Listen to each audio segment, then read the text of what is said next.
Question number 1A, Roman figure 1. What is the structure of the atom as proposed by Rutherford? Is asking for a brief description of the Rutherford atom. The atom has a center. This center is called the nucleus. You can use the word center or nucleus. It's called the nucleus. Inside this nucleus are small tiny particles.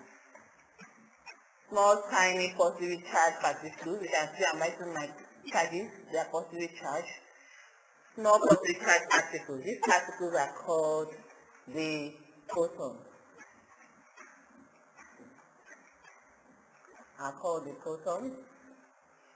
With electrons, the electrons are the ones revolving around the atom. And these are negatively charged, and the particles are called electrons. So the Rutherford atom is made up of positively charged protons with the electrons, which are negatively charged.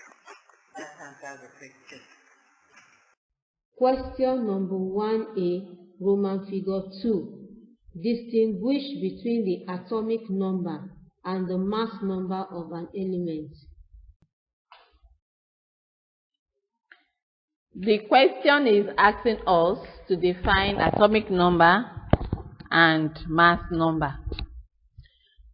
Atomic number of an element is the sum of protons or electrons in an atom of the element, while mass number is the sum of protons and neutrons in the atom of an element.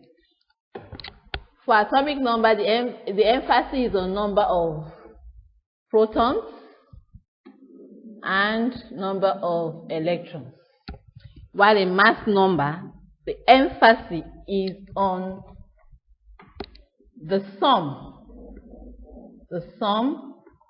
of the protons, number of protons and numbers of neutrons. And that answers the question.